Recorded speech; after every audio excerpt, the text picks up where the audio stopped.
Ora pelas pernas dele aí, que ele não está conseguindo levantar não.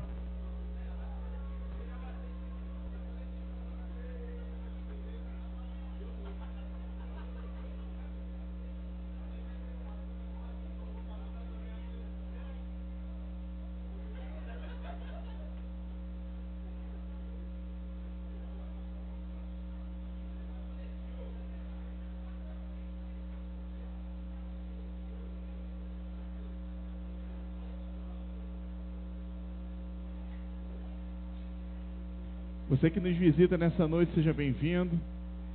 Deus abençoe. Você se sinta à vontade aqui nessa família. Somos uma família que temos servido ao Pai. E que você esteja à vontade aqui nessa família. Deus abençoe, seja bem-vindo.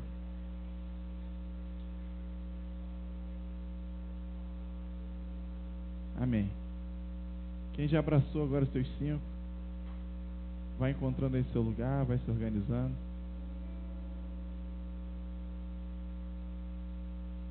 Quem se lembra sobre o que nós conversamos na semana passada, no culto passado? Qual foi o tema da mensagem? Estou ouvindo aí, fala, pode falar mais alto. Paternidade. Quem estava aqui domingo passado? Levanta a mão assim. Amém. Quem não estava domingo passado? Faz assim. E quem não levantou a mão? Semana passada nós falamos sobre paternidade. Especificamente o tema da mensagem foi a paternidade do Abba.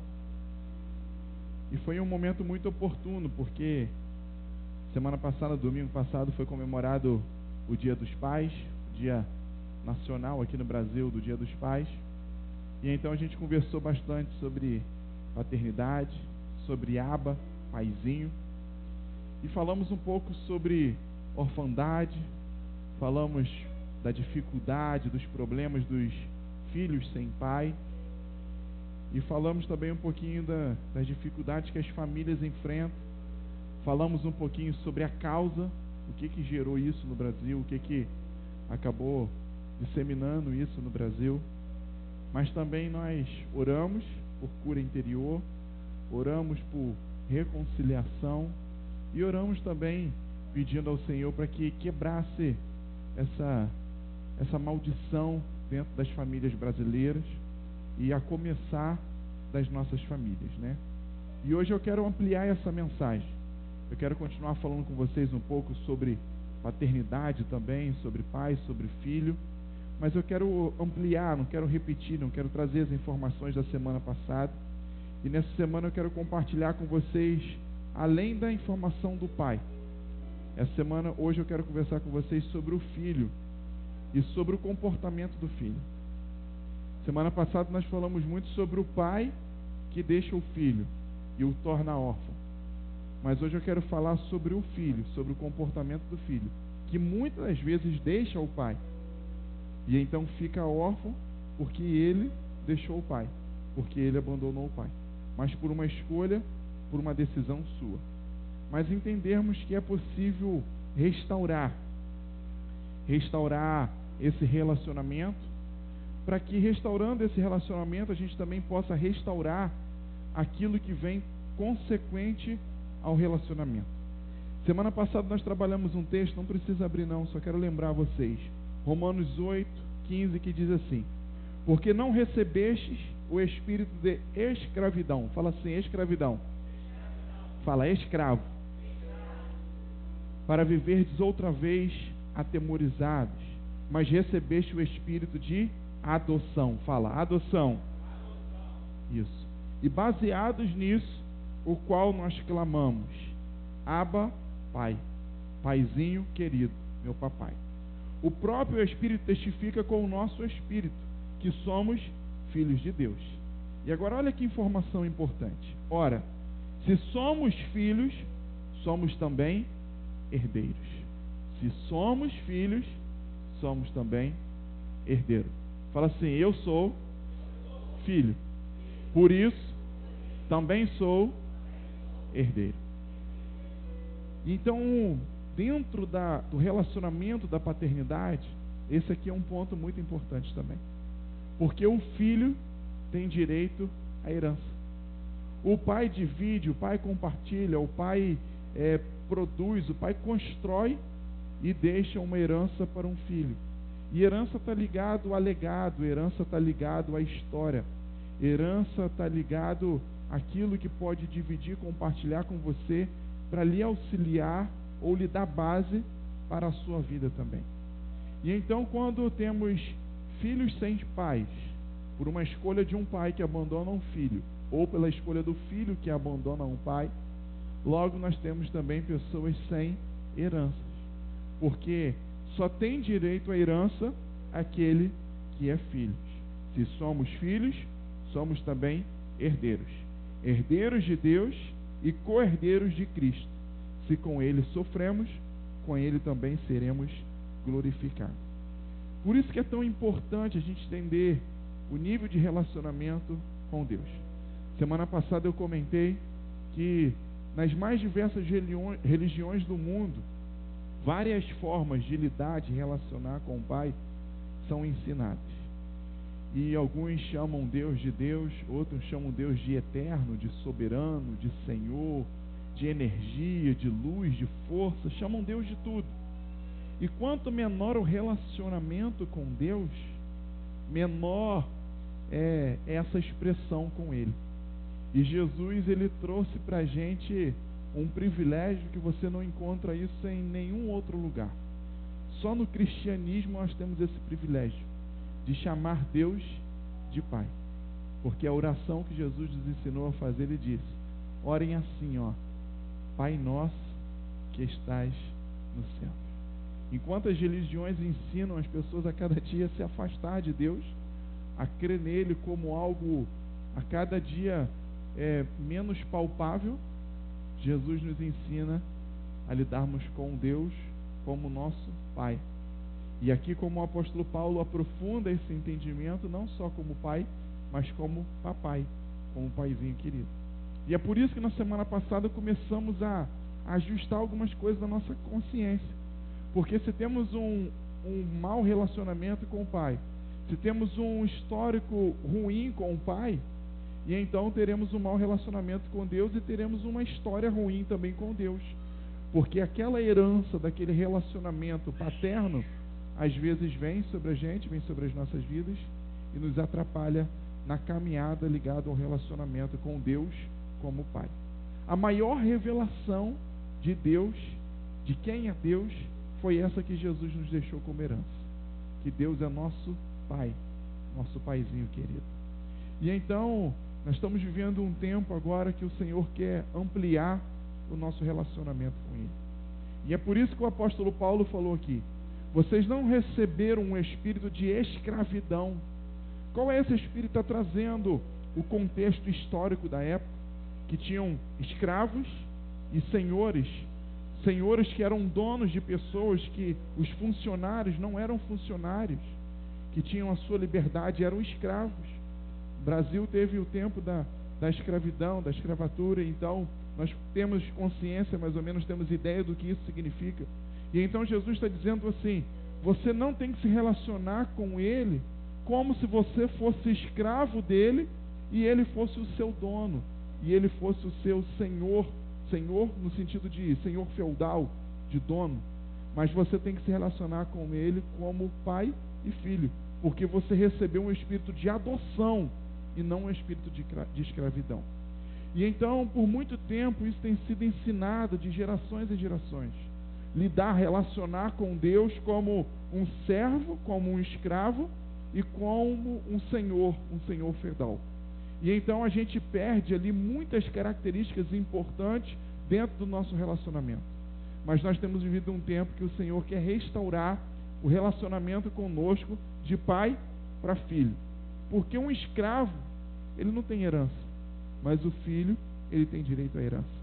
E o Senhor quer restaurar isso comigo e com você. E o tema da mensagem de hoje é restaurando a legitimidade do filho. E como te disse, hoje eu quero falar um pouquinho sobre filho e sobre o comportamento do filho. Abra sua Bíblia, por favor, no livro de Lucas. Evangelho de Jesus, escrito por Lucas. Lá no capítulo 15, por gentileza. Aqueles que nos visitam nessa noite, vamos ajudar você. Se você trouxe a Bíblia, vamos ajudar você a encontrar o livro. Ou se você não trouxe, vamos dividir, vamos compartilhar. Os discípulos, por favor, fiquem atentos aí com os nossos visitantes para dividir e compartilhar a palavra. Dá uma olhadinha aí para a sua direita, para a sua esquerda, ver se está todo mundo com Bíblia. Se não, junta aí, vamos dividir. Livro de Lucas, capítulo 15, a partir do versículo 11. Quem encontrou diz amém. Quem não encontrou diz me ajuda. Vou estar com vergonha de falar me ajuda, ou todo mundo achou, né? Todo mundo tem caneta aí? Todo mundo tem caneta? Quem tiver caneta, pega aí sua caneta, já tira a tampa, já deixa ela aí preparada. Eu queria te pedir um favor para você grifar algumas coisas. Ou se você tiver lápis também, pode ser, lapiseira. Talvez você não goste de escrever, né, marcar na sua Bíblia. O judeu não gosta de escrever na Bíblia, porque ele acha falta de respeito. Eu vou citar algumas informações aqui, vou grifar algumas informações com você, e você, por favor, grife aí na sua Bíblia, no seu texto, por favor. Lucas 15, versículo 11, diz assim: é a parábola do filho pródigo. Não tem assunto melhor para a gente falar, respaldar, para conversar sobre o filho, do que essa linda parábola do filho pródigo que Jesus nos ensinou. Certo homem tinha 2 filhos. O mais moço, fala assim, o mais moço. Agora grifa aí, por favor, na sua Bíblia, o mais moço. Faz uma linhazinha embaixo assim, dessa expressão. O mais moço dele disse ao pai: Pai, dá-me a parte dos bens que me cabe. E então lhes repartiu os haveres. O pai dividiu os bens e entregou. Versículo 13. Passados não muitos dias, fala assim, não muitos dias. Está fraco. Acho que o povo não almoçou, não tomou café, alguma coisa. Vamos lá, não muitos dias. Isso. Fala assim, ó, não muito tempo. É isso que está querendo dizer essa expressão. Grifa aí, por favor. Não muitos dias. Passados não muitos dias, o filho mais moço, ajuntando tudo que era seu, partiu. Fala, partiu. Fala assim, hashtag partiu. Isso. Agora grifa aí o partiu que está escrito aí. Partiu para uma terra distante. E lá dissipou todos os seus bens, vivendo dissolutamente. Depois de ter consumido tudo, veio sobre aquele país uma grande fome, e ele começou a passar necessidade. E então ele foi e se agregou a um dos cidadãos daquela terra, e este o mandou para os seus campos a guardar os porcos, a cuidar dos porcos. Versículo 16 diz assim: ali, fala, ali, grifa aí, ali. Desejava ele fartar-se das alfarrobas que os porcos comiam, a comida dos porcos. Mas ninguém lhes dava nada. E então, caindo em si, fala, caindo em si. Mais forte, caindo em si. Disse: quantos trabalhadores do meu pai têm pão com fartura e eu aqui morrendo de fome? Levantar-me-ei e irei ter com o meu pai e lhe direi: Pai, pequei contra o céu e diante de ti, e já não sou digno de ser chamado teu filho. Trata-me como um dos teus trabalhadores. Trata-me como um dos teus escravos, trabalhadores. E levantando-se foi para o seu pai. Vinha ele ainda longe, quando seu pai o avistou, e compadecido dele, correndo, o abraçou e beijou. E o filho lhe disse: Pai, pequei contra o céu e diante de ti, e já não sou digno de ser chamado teu filho. E o pai, porém, disse aos seus servos, aos seus trabalhadores, aos seus escravos: Trazei depressa a melhor roupa, Vestiu, ponde-lhe um anel no seu dedo e sandália nos seus pés. Trazei também e matai um novilho cevado, um boi, um bezerro novinho, gordo, forte. Comamos e festejemos, porque este meu filho que estava morto reviveu, e estava perdido e foi achado. E começaram a festejar. Você marcou algumas expressões aí, e é através dessas expressões que o Espírito Santo quer trazer alguns entendimentos aos nossos corações nessa noite. Eu quero, como disse para vocês, falar sobre o comportamento de filho. E essa aqui é uma rica parábola. Eu particularmente gosto muito da parábola do filho pródigo. Eu acho, particularmente, que foi uma das parábolas mais bonitas que Jesus contou. Ele contou muitas bonitas, mas essa daqui é muito bonita e ela é rica, porque muitos conceitos e princípios estão aqui ligados, intrínsecos a essa mensagem do filho pródigo. E então eu creio que o Senhor tem hoje algumas coisas muito importantes para ministrar no meu e no seu coração. E eu quero começar trazendo esse entendimento, para entendermos por que semana passada falamos de pai, de paternidade, de orfandade e tudo mais, e por que hoje estamos falando de filho e estamos falando de legitimidade e restaurar essa legitimidade de um filho nas nossas vidas. Você percebe aqui nessa história que um homem tinha 2 filhos, o filho mais jovem e um mais experiente. O mais jovem pede o seu pai ainda vivo, em vida, com saúde, saudável, pede para que o pai divida a herança, parte da herança que cabe a ele, entregue a ele. E aqui na nossa cultura isso já não é comum de fazer, principalmente naquela cultura. Era um grande desrespeito, era considerar o seu pai como morto, é ter o seu pai como morto, porque o direito da herança só é dividido, só é partido, tanto na nossa cultura como naquela, quando uma pessoa morre. Então o filho tem direito à herança do pai. Você pedir ao pai a sua herança, você quer dizer ao pai que você o considera como morto, você não o considera mais como pai, você não tem ele mais como vivo, como presente na sua vida. E então aquele menino desrespeita o seu pai fazendo isso.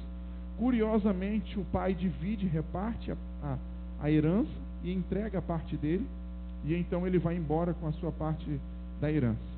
E então vive um tempo muito difícil, porque gasta todos os seus bens, e não eram poucos os bens, e depois que ele acaba com tudo, vem uma fome sobre aquela terra, e ele passa necessidade.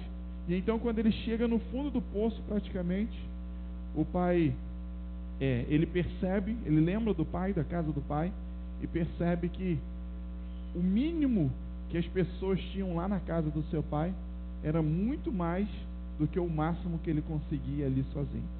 E então ele se arrepende, cai em si, volta, pede perdão ao seu pai.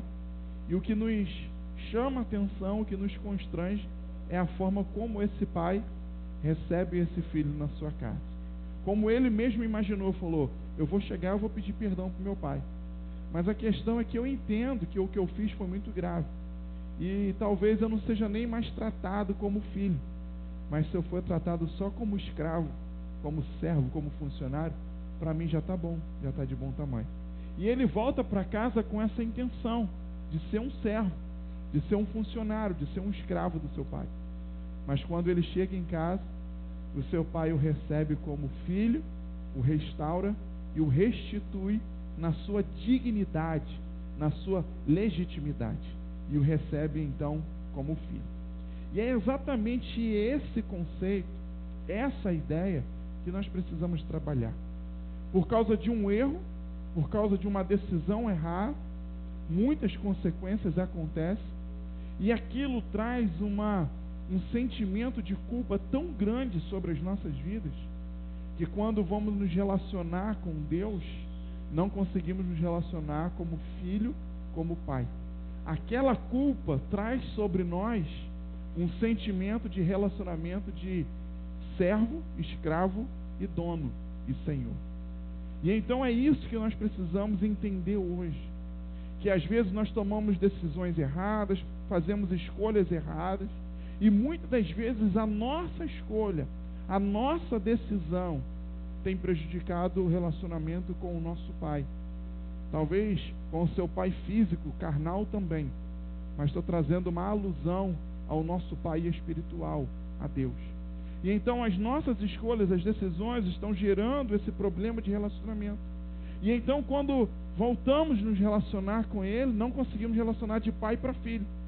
E nos relacionamos de escravo, funcionário, servo, para senhor, para dono. E temos um relacionamento limitado. E vemos isso claramente aqui, explicitamente. No versículo 18 diz assim: levantar-me-ei, irei ter com meu pai e lhe direi: Pai, pequei contra o céu e diante de ti. Já não sou digno de ser chamado teu filho. Trata-me como um dos teus trabalhadores. Trata-me como um dos teus funcionários, dos teus escravos. E é sobre isso que o apóstolo Paulo está falando lá aos Romanos. Às vezes esse sentimento está sobre nós. Às vezes nós temos sido tomados e ensinados nesse sentimento, um sentimento de escravidão. Paulo fala: porque não recebestes o espírito de escravidão, mas recebestes o espírito de adoção. Nós não recebemos o espírito de escravidão. O relacionamento que Deus quer conosco não é de escravo, de servo, de funcionário com o dono, com o Senhor. Mas Ele quer um relacionamento de pai com filho.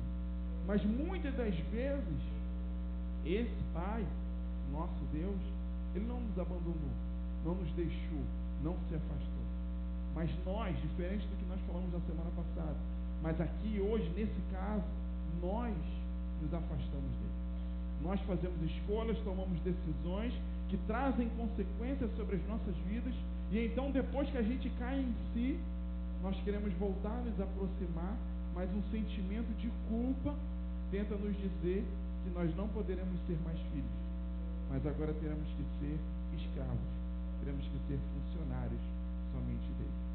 Mas então o comportamento desse pai, a generosidade, o amor desse pai nos constrange, a qual recebe o seu filho e restaura, restitui a legitimidade do seu relacionamento de pai com filho e de filho para pai. Quero chamar a atenção a algumas coisas aqui a você. No versículo 12, você mesmo repetiu comigo, você disse assim: o mais moço. Vamos falar de novo? O mais moço. Essa expressão aqui aponta para o filho mais jovem. Tem um caçula na nossa expressão aqui. E então o pai tinha 2 filhos, diz a história. Mas então o mais moço, o mais jovem, começa a tomar uma decisão e conversar algumas coisas com o pai. Pede a sua parte da herança ao seu pai ainda vivo. E o que eu entendo, que o Espírito Santo colocou no meu coração, que essa expressão, o mais moço, quer nos dizer alguma coisa. Às vezes nós lemos, passamos pelo texto, pela mensagem rápida, e não entendemos as informações que estão ali por trás só daquelas linhas, daquelas letras, daquelas palavras. O mais moço aponta para o filho com menos maturidade. O mais moço está relacionado ao filho mais imaturo. Você tem 2 filhos, o mais velho e o mais jovem. É normal que o filho mais velho tenha mais experiência e o filho mais jovem tenha menos experiência, ligado ao tempo que tem de vida. E então a história já começa nos chamando a atenção que o filho mais moço que tomou essa decisão. Se isso não tivesse sentido, se não houvesse um porquê do mais moço, Jesus começaria a parábola e falaria assim: um homem tinha 2 filhos e um dos filhos pediu a sua parte da herança. Mas Jesus é muito claro, ele tinha 2 filhos e o mais moço, o mais jovem, o caçula, pediu a parte da herança. E isso aponta exatamente para falta de maturidade. Isso aponta exatamente para imaturidade. E a falta de maturidade, muitas das vezes, levam filhos a fazerem exigências e pedidos errados ao seu pai. A falta de experiência, a falta de maturidade, a falta de sabedoria, a criancice no relacionamento de um pai com um filho, muitas das vezes leva um filho a fazer pedidos, e não só pedidos, mas exigências erradas ao seu pai, dentro do relacionamento de pai com o filho. Às vezes até pede a coisa certa, mas na hora errada, que foi o caso desse jovem. Ele pediu a sua parte da herança. A herança era dele. Legalmente, juridicamente, a herança é dele, a não ser que o seu pai resolva o retirar do direito da sua parte da herança. Mas até que se prove o contrário, a herança é dele. E então ele faz um pedido, uma exigência de algo que é dele, que ele tem direito. Mas percebemos claramente o tempo como um fator predominante aqui errado. Ele pede o que é dele, mas na hora errada. E isso aponta para a imaturidade. Quando agimos com imaturidade, não temos discernimento dos direitos, ou muitas das vezes não temos discernimento do tempo. E isso aponta para a falta de sabedoria. Não à toa, não é por acaso que Salomão, um dos homens mais sábios que já passaram pela terra, dotado de uma sabedoria dada pelo próprio Deus, uma unção compartilhada pelo próprio Deus, escreve em Eclesiastes que há tempo para tudo. Consegue discernir o tempo através da sabedoria. Mas aquele que é imaturo, que não tem sabedoria, não consegue discernir o tempo. E é por isso que esse filho pede, exige algo que é dele, mas no tempo totalmente errado. E quando se faz isso, se gera uma consequência, se gera um problema dentro do nosso relacionamento com o pai. E então, esse menino, ele estava em crescimento. Mas o seu crescimento, eu acredito que ele devia estar naqueles dias ali, naquela semana, naquele mês, que ele resolveu tomar essa decisão. Eu acredito que ele devia estar aprendendo alguma coisa. Não sei, ele devia ter aprendido a andar de bicicleta sem rodinha. Ele deve ter aprendido alguma coisa, aprendeu a entrar na internet sozinho, alguma coisa aquele menino aprendeu. E esse sentimento que ele aprendeu alguma coisa, lhe trouxe uma impressão que ele tinha superpoderes, que ele era capaz de fazer e de resolver qualquer coisa. Veio um sentimento dentro dele que ele era capaz de administrar as coisas do pai e as coisas dele, sem a influência, sem a ajuda do seu pai. E então por isso que ele pede a sua parte na herança, porque ele se acha capaz de administrar aquelas coisas. Mas nós nunca seremos capazes de administrar aquilo que, por mais que seja nosso, por mais que queiramos, mas que não é o tempo de chegar. E é por isso que algumas coisas chegam nas nossas vidas, é nosso, queremos muito, e muitas das vezes o pai nos dá, e aquilo ali não funciona, não dá certo, não vai à frente.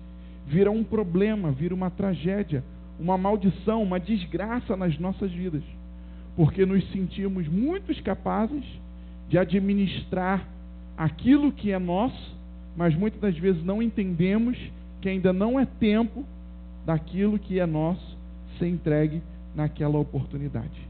E então nos perdemos na administração dessas coisas. Nós precisamos tomar cuidado, porque foi com esse sentimento de crescimento que ele se achou capaz de administrar algumas coisas. E quando nós estamos crescendo em experiência, quando nós estamos crescendo na nossa vida, na nossa caminhada, em todas as áreas, muitas das vezes esse sentimento pode brotar, pode aflorar, e querer nos dar a entender que nós somos capazes de cuidar de tudo, de resolver tudo, de fazer tudo, nos achamos autossuficientes, e esse sentimento nos afasta do Pai. Não tem outra consequência a não ser nos afastar do Pai. Precisamos tomar cuidado com as decisões que nós tomamos quando ainda somos inexperientes, quando ainda somos imaturos, quando ainda não temos o grau de maturidade que deveríamos ter para tomar aquela determinada decisão. Precisamos tomar cuidado, porque nesse ambiente que de repente não podemos tomar aquela decisão e tomamos, porque a gente está achando que está crescendo, está achando que já é o tal, São exatamente nesses momentos que nós tomamos decisões erradas e essas consequências vêm sobre as nossas vidas. São essas decisões que nos levam para longe do Pai. E trazendo isso para o nosso dia a dia, trazendo isso para a sua experiência pessoal, às vezes lá no seu trabalho você está crescendo, está tendo um bom desempenho profissional, de repente recebeu até uma promoção de cargo, ou de repente até uma promoção de salário, e até nesse tempo agora de crise, tiveram alguns que já falaram amém, já pegaram. Por mais que as coisas que são ainda não aconteceram, mas fala das coisas que ainda não são como se já fosse, né? Então alguns já falaram amém aí. Então recebe uma promoção, um cargo, salário, aumento. No ministério também começa a ter um pouquinho de experiência, começa a trabalhar, começam a surgir frutos do ministério. Ou recebemos uma promessa de Deus, uma promessa que Deus vai fazer algo nas nossas vidas, algo vai acontecer, o Senhor tem um sonho, um projeto grande nas nossas vidas. Ou então as coisas melhoram um pouquinho, e aquilo ali já é suficiente para gerar um sentimento dentro de nós que a gente é autossuficiente. E então já surge aquele pensamento: vou sair fora, vou pedir o que é meu, vou pegar o que eu já tenho, vou pegar o que eu já aprendi e vou sair fora. Nós vemos aqui no Brasil muito essa atitude. Estava conversando com uma pessoa nesse fim de semana, estava falando sobre isso. Nós vemos essa atitude aqui no Brasil, nesse sentimento de falso empreendedor que tem aqui no Brasil. A pessoa vai trabalhar lá com o Francisco, na empresa de Francisco, e começa ali a trabalhar 3 meses, acabou o período de experiência, ele acha que ele já sabe fazer tudo, ele acha que ele já sabe mexer com tudo ali, e então ele pede demissão, pede as contas, ou sacaneia para ser mandado embora, para ganhar a rescisão, e sai dali e monta uma empresa como aquela que ele trabalhou ali, e acha que ele já é suficiente, ele já pode tocar uma empresa daquela. A pessoa trabalha no salão, fazendo unha, fazendo escova no cabelo de alguém, e daqui a 2, 3 meses, sai do salão e monta um salão na mesma rua, em outro lugar, e acha que é capaz de ter um salão. A pessoa trabalha na cozinha, cozinheira de um certo lugar, e sai, quer montar um restaurante, mas se esquece que não é só fazer o cabelo, ou fazer a comida, ou então fazer o serviço que está atribuído àquela função. Para montar uma empresa, você precisa saber sobre administração, você precisa saber sobre finanças, você precisa ter um bom relacionamento interpessoal, lidar com clientes, fornecedores, funcionários. Existe uma série de potenciais que você precisa ter para montar uma empresa. E muitas das vezes, abre uma empresa e não dá certo. Aí coloca a culpa no diabo, coloca a culpa em um monte de coisa, mas uma decisão errada, imatura, por falta de experiência, que o sentimento que cresceu, o sentimento que é o tal, que sabe fazer tudo, motiva a pessoa a tomar aquela decisão. E não diferente também em outras áreas da vida, não é só na profissional. Em outras áreas, as pessoas também são motivadas a deixar algo e ir para uma nova caminhada, um novo relacionamento, com base naquilo que já aprendeu, que já recebeu dentro daquela oportunidade, daquele relacionamento atual. Então, meus irmãos, nós precisamos tomar cuidado quando nós tomamos uma decisão com esse sentimento que nós crescemos, que nós aprendemos, que nós sabemos alguma coisa. Porque muitas das vezes não é ainda o tempo de receber aquilo e a gente exige, não é tempo de tomar uma decisão como aquela e a gente toma, e consequências são geradas sobre as nossas vidas porque nós fizemos a escolha errada. E tudo isso está relacionado à falta de maturidade, à falta de experiência. E é por isso que muitas das vezes fazemos pedidos, exigências e tomamos decisões erradas, porque está apontando para a nossa imaturidade. A herança era dele, mas não era o tempo de receber. E percebe que dentro da casa tinha um outro filho. Inclusive, se continuarmos aqui lendo a história, a partir do 25, não vamos ler, mas fala um pouquinho sobre o filho mais velho. O filho mais velho depois tem uma atitude errada também, e aprendemos muitas coisas aqui com ele, mas algo nos chama a atenção. O filho mais velho não pede a parte da herança, e o filho mais novo pede a parte da herança. Por quê? O filho mais velho tinha um nível de maturidade maior, e então não tomou uma decisão daquela. Vira e mexe, eu converso com pessoas e falo: olha, decisões que eu tomei há 8 anos atrás, decisões que eu tomei há 10 anos atrás, há 5 anos atrás, se eu tomasse hoje, eu tomaria as mesmas decisões, mas muitas das vezes usaria alguns caminhos diferentes. Com a experiência, com a maturidade que eu tenho hoje, eu usaria alguns caminhos diferentes, porque evitaria algumas consequências sobre a minha vida. Graças a Deus eu não tenho nenhuma decisão a qual me arrepender de ter tomado na minha história, na minha caminhada. Falando assim, se eu tivesse a oportunidade, eu não faria isso. Eu faria tudo de novo. Mas com a experiência que eu tenho hoje, algumas coisas eu faria um pouquinho diferente.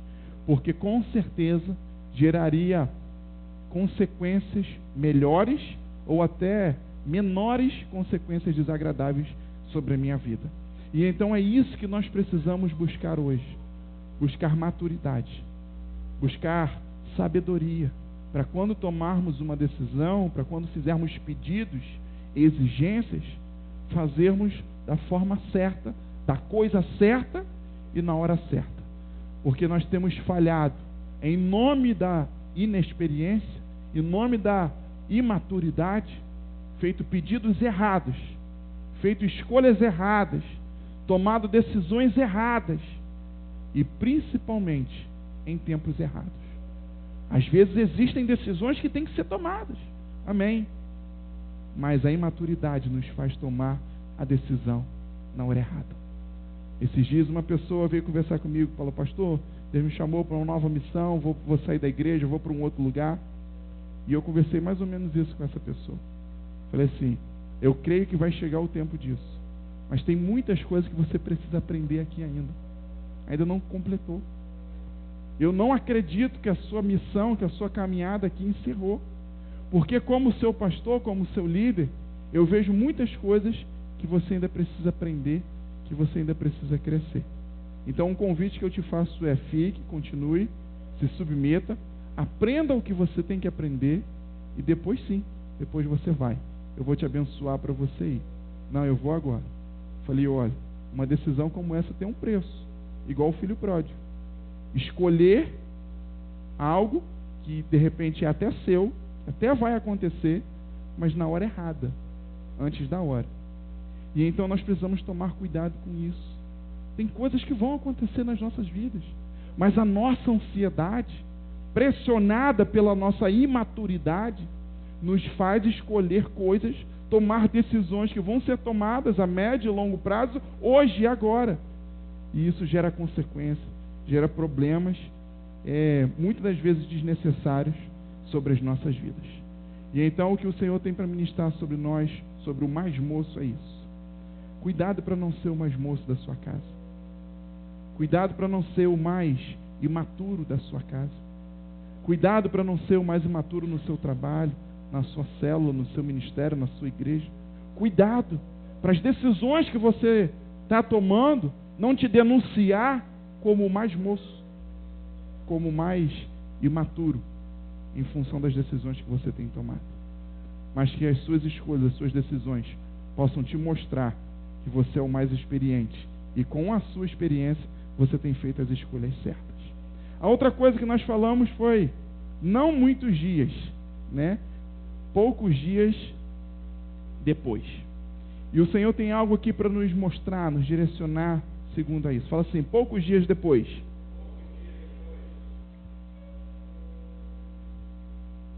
Depois que a gente consegue alcançar aquilo que a gente quer muito, mas que está fora do tempo, sabe o que acontece? Sabe o que acontece?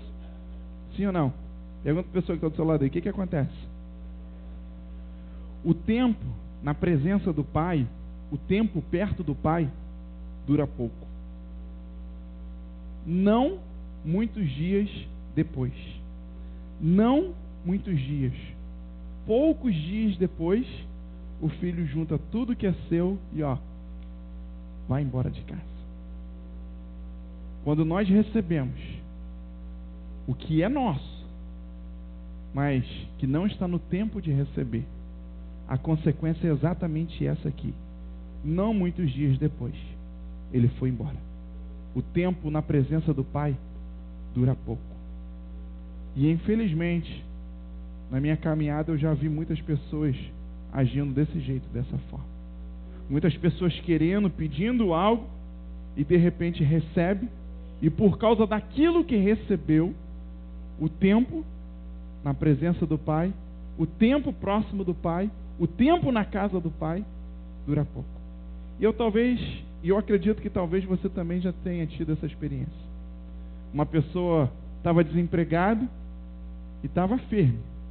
Vinha na igreja até de bicicleta, não tinha dinheiro para pagar passagem, debaixo de chuva, ia na célula, e estava em comunhão, servindo, podia contar com a pessoa para todo momento, e de repente Deus abre uma porta de emprego e trabalho para aquela pessoa. E você ajudou a orar. Você ajudou em oração. E Deus abre a porta de trabalho. E depois, poucos dias depois, ninguém vê mais essa pessoa. A pessoa encontra um relacionamento, está sozinho, e a gente ora e ajuda e tal, e encontra um relacionamento, e poucos dias depois que a pessoa arrumou o relacionamento, você não vê mais.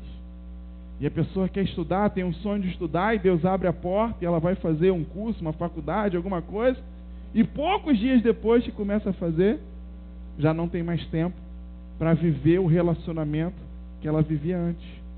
Com Deus, com seus irmãos, no ministério, na comunhão, até muitas das vezes com a própria família. E então, por causa daquilo que ela recebeu, que é dela, mas muitas das vezes fora do tempo, gera consequência. Poucos dias depois, pouco tempo na presença do Pai. Dura pouco a proximidade, a intimidade, o relacionamento. E eu quero chamar algo à sua atenção. Poucos dias depois. Isso quer dizer que não foi imediatamente, no mesmo dia que apanhou a herança, foi embora de casa. Ele passou ainda alguns dias dentro da casa do pai. Mas eu imagino o quanto não deve ter sido frio e não deve ter sido distante o relacionamento dentro de casa desse filho com esse pai, em função do que ele recebeu. E consequentemente, passado poucos dias, ele vai embora da casa do pai. Já obteve o que queria, já conseguiu o que ele precisava, agora ele vai embora e se afasta da casa do pai. Esse é um comportamento do filho imaturo. Esse é o comportamento, muitas das vezes, do escravo, do servo, e malmente de um filho imaturo, que se relaciona com o pai por interesse, que quer ter relacionamento com o seu pai pelo que o seu pai pode lhe dar, e não porque ele ama o pai e sabe que o pai lhe ama. Um relacionamento como um patrão, um chefe, um senhor, nós nos relacionamos por interesse. Você não trabalha em uma determinada empresa, determinado lugar, porque você ama muito aquela pessoa, porque você ama muito aquele diretor, aquela diretora, aquela pessoa. É claro que no relacionamento nós aprendemos a gostar, a amar em Cristo, e depois nos familiarizamos com aquele local. Mas você não levou o seu currículo lá porque você era apaixonado pelaquela pessoa. Você levou o seu currículo, você começou a trabalhar lá porque você tem uma necessidade e você sabe que aquela empresa, aquele lugar, podia suprir a sua necessidade. E então é um relacionamento de interesse. Hoje existe uma busca para trabalharmos em empresas estatais, que hoje em dia já não é nem tanta grande coisa assim mais, né? Já foi tempo de ser muito negócio trabalhar numa empresa estatal. Mas hoje em dia começa pela estatal. A estatal tem atrasado o salário das pessoas, não cumprido com as suas obrigações. Por que esse interesse de trabalhar numa estatal? Porque uma estatal tem maior garantia de arcar com a sua responsabilidade, de pagar o seu salário. E então você se relaciona por interesse. Eu trabalho 30 dias no mês, faço as minhas atividades, cumpro a minha carga horária e depois recebo o meu salário. É um relacionamento por interesse e não tem nada de errado com isso. Mas agora, quando nos relacionamos com o pai dessa forma, quando achamos que o nosso pai é o nosso patrão, quando achamos que o nosso pai é o nosso chefe, é o nosso senhor, e nos relacionamos com ele por interesse, porque ele, em função do que ele pode nos dar, do que ele pode nos pagar, esse é o grande problema. E quando aquele filho toma uma decisão de voltar para casa e ele diz: pai, me trata como um dos seus funcionários, não sou mais digno de ser chamado de seu filho. É porque já existia uma semente antes de sair de casa. Já existia um comportamento interesseiro com o seu pai antes dele sair. O filho que se relacionava com o pai como um patrão. Eu quero o que ele tem para me dar. Depois que ele me der o que ele tem para me dar, eu vou embora e está tudo certo. E então, nesse tempo, o Senhor quer mudar esse sentimento nos nossos corações. O Senhor quer se revelar, quer traduzir para nós quem Ele é como Pai. E Ele está dizendo o que Ele espera de nós como filhos. E eu tenho dito, a nossa geração tem sido refém de um regime que tem sido implantado. Se você sair daqui agora e começar a andar pela cidade de Macaé, pelo estado do Rio de Janeiro, pelo Brasil, essa hora agora, que tradicionalmente é dia, horário de culto, você vai ver igrejas cheias de milhares e milhares de pessoas, ministérios com propostas de cura e de prosperidade. São os ministérios que mais têm enchido, têm lotado, têm inchado em quantidade de pessoas. Por quê? Existem pessoas interessadas naquilo que se pode dar. Existem pessoas interessadas em ir lá e receber aquilo que pode dar, e acabou. Pessoas que chegam lá: estou doente, estou enfermo, estou desempregado, eu estou falido, e chegam lá pedindo: eu quero, e chegam pedindo a um Deus que quer e que pode fazer e que faz. Mas a grande realidade que você vê nesses lugares são pessoas sem nenhum tipo de relacionamento com aquele que lhe deu. Tipo o que Jesus fazia, quando pessoas vinham assim: Jesus, me cura. Aí ele curava e falava assim: ó, vai embora e não fala para ninguém que eu te curei não. Perguntar quem foi que curou, fala que você não sabe não. E pessoas hoje estão tendo esse tipo de relacionamento. Aquele que recebeu uma cura só ia embora e não sabia nem o nome de Jesus direito. Mas os discípulos que andavam com Jesus sabia que ele era o Messias, sabia que era o Yeshua HaMashiach, sabia que era o mestre, sabia que era o Rabi. Mas aqueles que chegavam e recebiam só uma cura, uma oração, uma bênção e iam embora, não tinham relacionamento com Jesus. E pessoas que vão nesses lugares hoje são curados. Deus cura, Deus prospera. E vão embora e gastam muitas das vezes a sua cura, a sua prosperidade, e aquilo não dá em nada na sua vida, não traz benefício, não traz resultado proveitoso nenhum na sua vida. Por causa desse sentimento de relacionamento de funcionário com patrão. O filho, quando voltou para casa, falou: eu vou falar com meu pai, eu não sou digno mais de ser chamado de seu filho, me trata como um funcionário, já está bom. Esse sentimento estava desde quando ele estava em casa, porque ele estava se relacionando com o seu pai só pelo interesse do que o pai podia te dar. Agora, amor ao pai é um negócio curioso. Você olha, de repente, na sociedade, na televisão, em filmes, em história, e você vê muitos filhos de pais milionários. Um filho ama um pai milionário? Sim ou não? Sim. Sim ou não, gente? Você acha que um filho que tem um pai milionário, ele ama o pai milionário? Sim ou não? Oh, e como ama, né? E como ama, né? Papai dando Ferrari de presente, papai dando, né? E como ama papai, né? Mas quando olhamos para a história dessas famílias, nós vemos muitos problemas de relacionamentos. Porque muitas das vezes o interesse fala muito mais alto do que o amor. E às vezes em vida, os filhos nem sabem o quanto que amam esses pais milionários. E às vezes quando esses pais morrem, os filhos entram em desespero. Porque usaram muito as coisas do pai, enquanto ele estava em vida. Mas amaram um pouco o pai. E eles entram em paranoia, em desespero. Existem muitos casos de suicídios de filhos de pais milionários. Por causa disso. Porque caem na real e veem que ao longo da vida usaram as coisas do pai, mas não amaram, não se relacionaram como deveriam. E um filho de um pai pobre, pé rapado, não tem nada, pobre coitado, esse filho ama o seu pai? Sim ou não? Sim. Já cansei de ver histórias de filho indo buscar pai na rua, pai mendigo, pai nas drogas, bêbado. Se fosse em nome do interesse, nunca que ninguém ia na rua buscar um pai desse. Mas o amor está muito acima do interesse. O amor está muito acima do que pode dar. Já vi muitos casos de a pessoa ser destratada a vida toda pelo pai, ser violentada, tudo. E um belo dia o filho bate na porta e fala assim: eu te amo. Eu vim aqui te pedir perdão. Eu vim aqui te perdoar. Por qual interesse que uma pessoa vai ter uma atitude dessa? Se não for em nome do amor. O maior dos sentimentos que um relacionamento pode ter. E é exatamente isso que o Pai está nos convidando a vivermos de agora em diante. Um relacionamento de pai para filho. Independente do que o pai possa te dar, independente do que o pai queira lhe dar, independente do que o pai vai lhe dar, você amar, você servir, você respeitar o seu pai, independente do que ele tem para te oferecer. Isso vai em contramão ao que tudo tem sido ensinado na nossa sociedade. Porque o que tem sido ensinado é esse sentimento desse menino, de chefe com funcionário.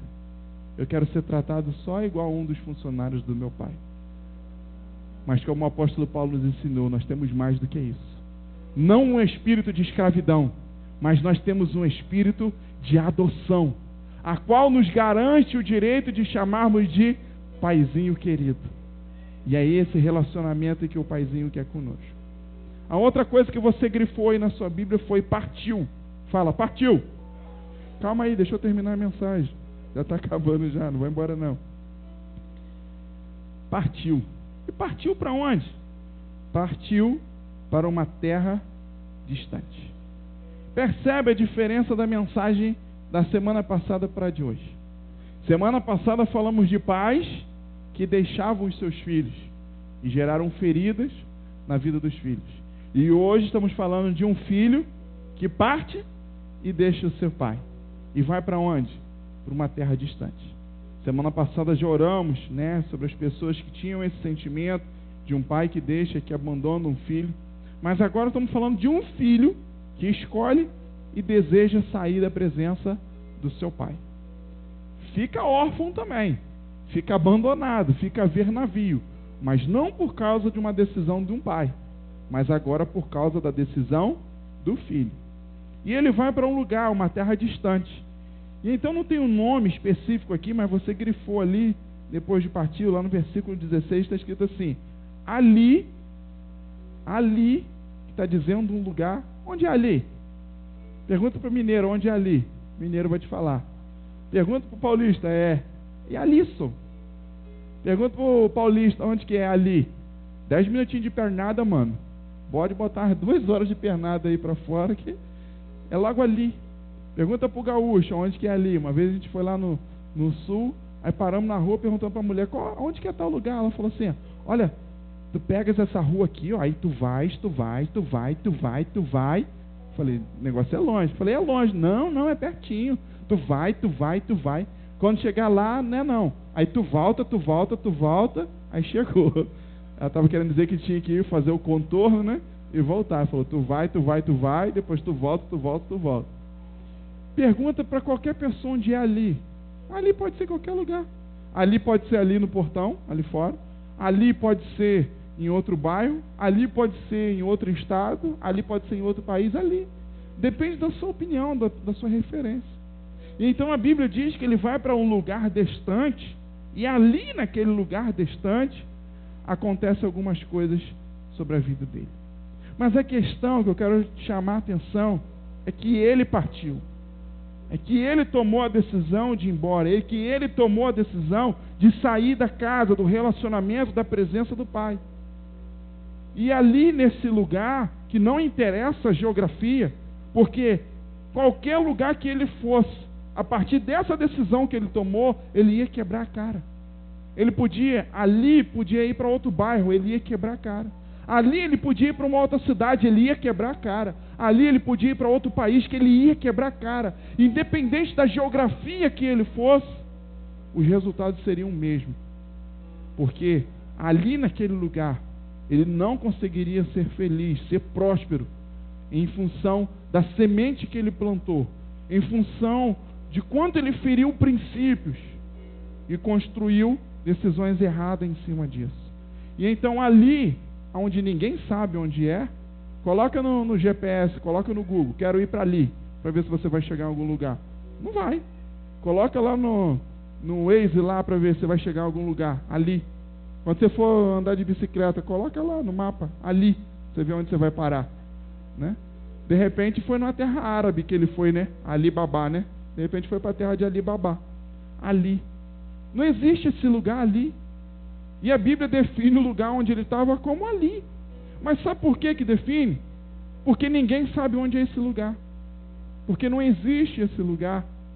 E exatamente esse menino foi para um lugar onde nem ele sabia onde ele estava. Em outras palavras, ele estava perdido. E esse é o destino do imaturo que toma decisões precipitadas. Fica perdido. Fica perdido na sua vida como um todo. E é por isso que nós não podemos tomar decisões na nossa imaturidade, na nossa inexperiência. Por isso que não podemos tomar decisões nas horas erradas, precipitadamente. Porque o destino que nos espera é estarmos perdidos. Ali significa estar perdido, não saber onde está. E eu quero chamar a sua atenção sobre algo.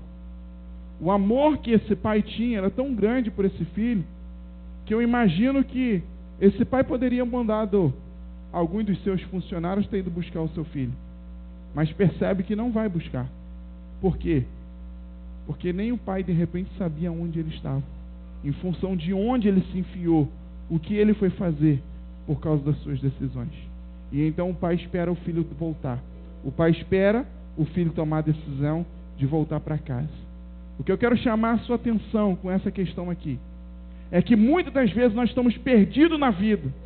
Perdidos na vida profissional, perdidos na vida financeira, perdidos nos relacionamentos, perdidos na nossa vida como um todo, por causa de decisões erradas, por causa de decisões precipitadas que nós temos tomado. E nem nós mesmos sabemos onde nós estamos.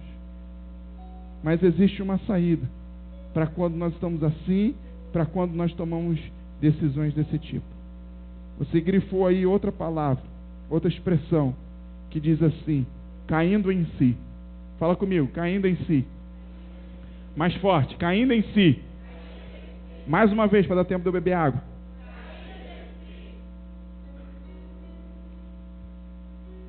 Caindo em si.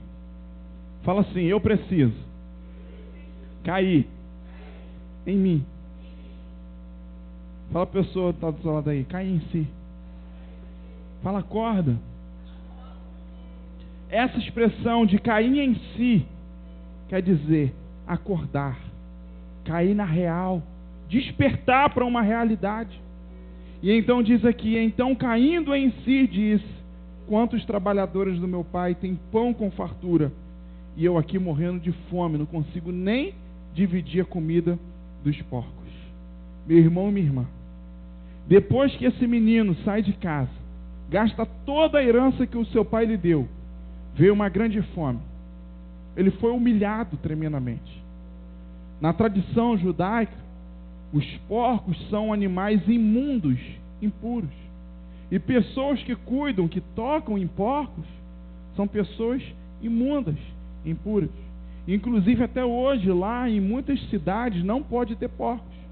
E até já inventaram até, porque a lei diz que não pode ter porco naquela terra, não pode pisar naquele chão. Aí inventaram um tipo de chiqueiro aéreo. Eles colocam colunas, estacas, e fazem chiqueiros aéreos, a qual o animal não pisa na terra, e conseguem autorização do governo para criar os porcos naquela terra, naquela geografia. Mas são animais considerados pela tradição impuros, imundos.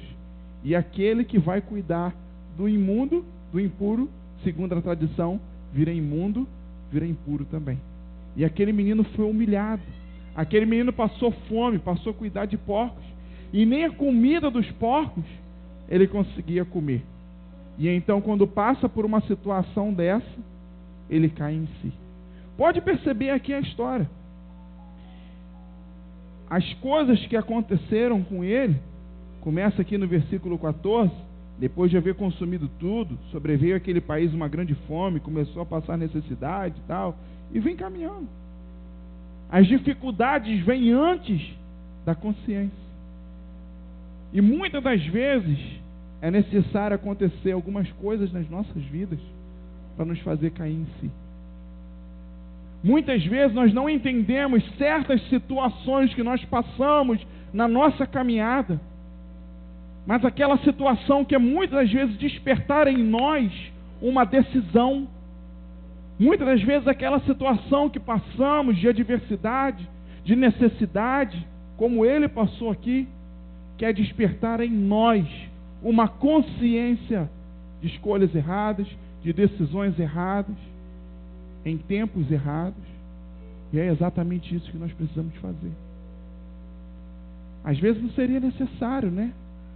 Passarmos por determinadas situações. Mas pela falta de consciência, Deus muitas das vezes nos permite passar por situações para que possamos cair em nós, acordar, despertar para a realidade e então tomar uma decisão que possa voltar, ajustar e consertar aquilo que nós desconstruímos ao longo de um determinado tempo. Eu não sei hoje a dificuldade que você passa, que você enfrenta na sua vida. Não sei se está ligado a financeiro. Nós temos visto aqui, olha o que está escrito aqui. Veio uma grande fome ao país. Nós temos passado um tempo de crise. Eu não sei o que você tem passado na sua vida particular. Não sei se está relacionado a financeiro, não sei se está relacionado à saúde. Não sei se está relacionado a você ou a alguém que você ama. Mas a verdade é que certas situações são permitidas para que a gente corrija decisões que foram tomadas erradas na caminhada. Escolhas erradas que nós fizemos na nossa imaturidade. Quando a gente achou que estava crescendo, que era autossuficiente, que era dono do próprio nariz e fizemos escolhas erradas que muitas das vezes agrediram o nosso aba, o nosso paizinho. E por causa dessas coisas que tínhamos, achamos que era o tal. E nos afastamos da presença do nosso Pai. E então o Pai permite a gente passar por algumas coisas, para que a gente possa cair em si, para que a gente possa acordar, para que os nossos olhos sejam abertos e a gente corrija aquilo que foi feito. E pode perceber que logo depois diz assim, no 17 diz, então caindo em si, começa assim. E no 18 diz, levantar-me-ei e irei ter com meu pai. E no 20 diz, e levantando-se foi. Presta atenção, um na sequência do outro. Versículo 17, caindo em si. Versículo 18 ele planeja, vou me levantar e irei. E no versículo 20, logo depois ele diz, e levantando se foi. Hoje, queridos, é a oportunidade desse versículo 20 aqui. É a oportunidade de nos levantarmos e tomarmos as decisões, fazermos as escolhas corretas e ajustarmos o que a gente precisa ajustar na nossa caminhada, para que seja restaurado e para que seja restituído a nossa legitimidade na caminhada com o nosso Pai. Muitas das vezes você vai precisar resolver coisas dentro da sua casa, com a sua esposa. Às vezes você vai precisar conversar com o seu marido, com os seus filhos. Às vezes você vai precisar ir lá no seu trabalho e consertar coisas erradas que você está fazendo no seu trabalho. Às vezes você vai precisar consertar coisas erradas na sociedade. Eu não sei o que você precisa fazer, mas em nome da sua imaturidade você fez escolhas erradas na sua caminhada até hoje. E essas escolhas erradas têm trazido consequências na sua caminhada. E isso muitas das vezes te afasta do Pai. Você não se acha digno de relacionar com o Pai e fica se relacionando como servo, como escravo. Mas hoje, tome a decisão correta. Faça as escolhas certas. Volte e conserte com quem você precisa consertar, ajustar com quem você precisa ajustar, para que você possa caminhar debaixo da herança legítima que o pai tem para você. E então ele se levanta e vai para a casa do pai. E para concluir, uma coisa me chama muita atenção aqui. Quando ele chega em casa, ele fala com o pai: pai, eu não sou digno de ser chamado de seu filho. Me trata pelo menos como um dos seus funcionários, dos seus trabalhadores. E o pai não responde nada para ele. Olha que curioso, o pai não fala nada para o filho. Olha para os servos, para os funcionários e fala assim: traga a roupa, a melhor roupa, traga o anel e traga as sandálias e traga o melhor bezerro, o mais cevado, o mais forte, o mais gordo, porque nós vamos fazer uma festa aqui hoje.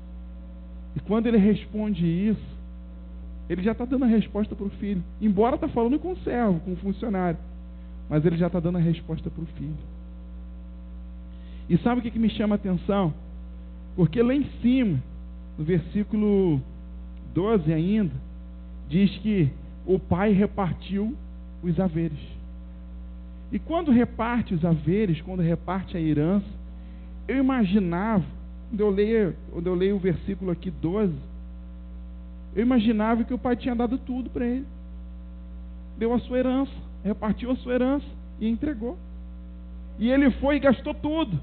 E quando volta para casa, na minha cabeça, ele não tem mais nada em casa. Quando ele chegar, ele não tem mais nada. Porque o que era dele, já foi. Mas o filho era imaturo. O filho era inexperiente. Mas o pai não. O pai deu muita coisa para ele, mas não deu tudo. Ainda tinha coisa guardada.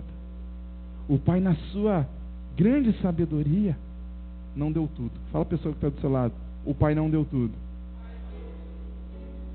Toma isso para você hoje. O pai ainda não te deu tudo. O pai ainda não te deu tudo. Ainda tem muitas coisas que o pai quer te dar, que o pai vai te dar. Eu creio que essa expressão, essa revelação vai trazer alegria no seu coração hoje. O pai não te deu tudo. O pai ainda não te deu tudo, ainda tem coisa guardada que o pai quer te dar, que o pai quer compartilhar com você. E ele volta para casa. E a primeira coisa que o pai manda dar a ele, fala para os servos: tragam as melhores roupas. Naquela época não tinha indústria. A roupa era artesanal. E por isso era muito caro. E só os filhos dos nobres usavam roupa. E então, quando ele volta para casa, e o pai manda colocar roupa nele, porque ele chegou em casa só com farrapos, com trapos no seu corpo, só tapando as suas partes íntimas, porque eram assim que os escravos andavam, e ele voltou como um escravo. Até a roupa do seu corpo foi perdida. Quando saiu de casa, saiu com roupa. Mas quando chega só com trapo. E então o pai manda colocar a melhor roupa nele. E a roupa está apontando para a nobreza, restauração da nobreza. Aquele que havia sido humilhado e cuidado de porcos, volta para a casa do pai, ganha roupas novas, só que os filhos dos nobres usavam. E então isso aqui sinaliza, aponta que Deus restaura a sua nobreza. A segunda coisa que o pai manda trazer, fala: traga um anel e coloca no seu dedo. Só os reis, só os empresários, só os doutores que tinham anéis naquela época. E usavam os seus anéis para carimbar, para firmar um compromisso. Só aqueles que tinham autoridade usavam um anel, e o seu anel era como se fosse a assinatura. Ele carimbava aquilo que ele estava dizendo, afirmando, combinando, e aquela era uma referência de autoridade. E quando o pai dá um anel para o filho, ele restaura a autoridade. Primeiro restaura a nobreza, depois restaura a autoridade. E terceiro, por último, o pai fala: coloque sandália nos seus pés.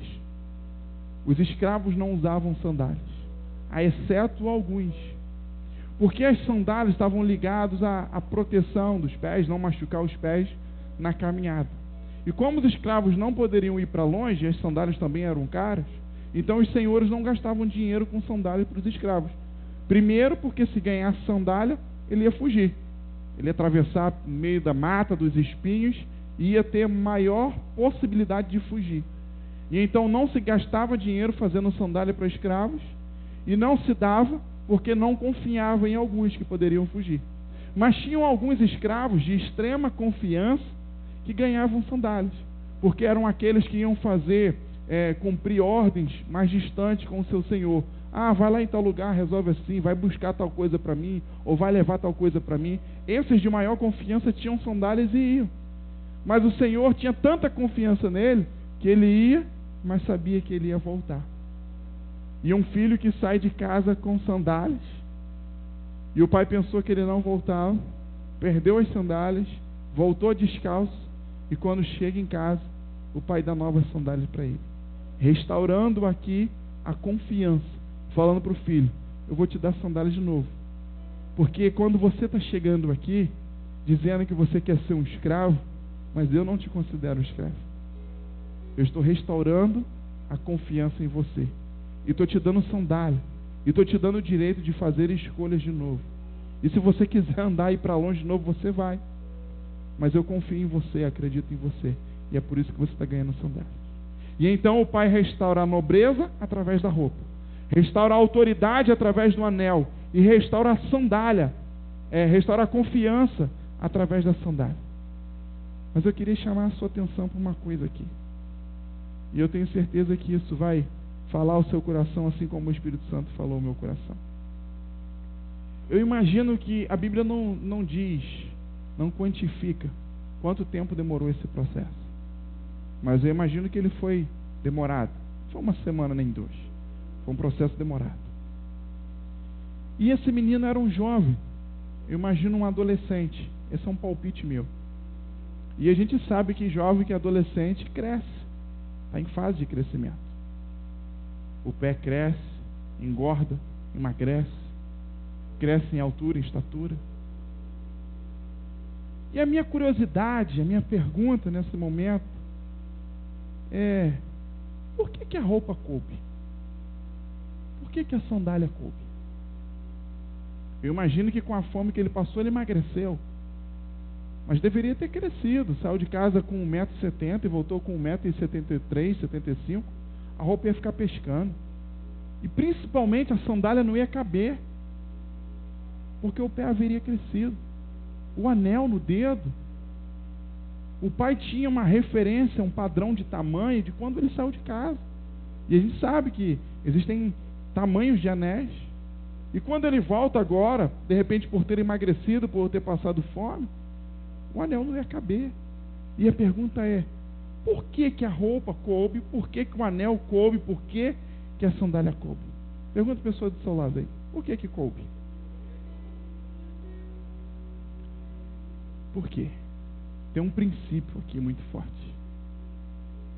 Sabe por quê? Ninguém cresce longe da presença do Pai. O tempo que esse rapaz passou longe da presença do Pai, ele não cresceu. Por isso que ele volta para casa, a sandália cabe, o anel cabe e a roupa cabe. Entenda isso, querido. Quando você se afasta da presença do Pai, quando você se afasta da presença de Deus, o seu crescimento para. E não é só o seu crescimento físico, eu estou dizendo, não. Todo crescimento na sua vida para. Até a sua empresa para de crescer. Até a sua vida profissional estagna. Os seus relacionamentos, a sua saúde, tudo para na sua vida. À medida que você se afasta do Pai, tudo para, tudo trava. Porque não há crescimento longe da presença do Pai.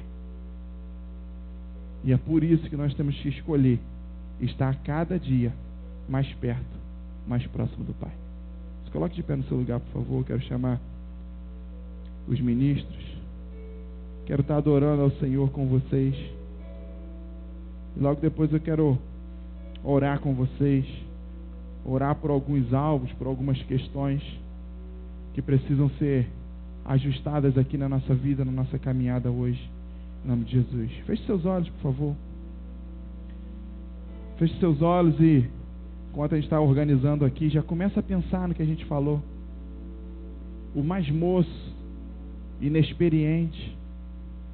Poucos dias depois, recebeu aquilo que queria e pouco tempo foi embora. Partiu, ele escolheu ir embora. Foi para um lugar que nem ele mesmo sabia onde era, ficou perdido. Mas caiu em si. Por causa da necessidade que passou, por causa da dificuldade que passou, caiu em si. Mas o pai não deu tudo, o pai ainda tinha coisas guardadas para ele. E quando ele chega em casa, ele é restituído da sua nobreza, restituído da sua autoridade e restituído da sua confiança. Deixa eu te falar, quando o Espírito Santo estava me dando essa mensagem ao longo dessa semana e eu estava preparando ela, eu fui perguntando a ele, falei: Senhor, qual é o alvo? Quem são as pessoas que o Senhor tem como alvo dessa mensagem? Sempre que se ministra, que se prega sobre filho pródigo, se fala para pessoas que se desviaram, estavam na igreja, estavam na presença de Jesus e saíram da igreja, foram para longe. Talvez se tenha alguém aqui hoje nessa situação, amém, essa palavra é para você também. Mas ela não é exclusiva só para as pessoas que se desviaram no caminho do Senhor, ou se porventura ainda não aceitaram a Jesus. Também para vocês. Mas essa palavra hoje é para mim e para você. Essa palavra fala sobre filho que na sua imaturidade, na sua inexperiência, toma a decisão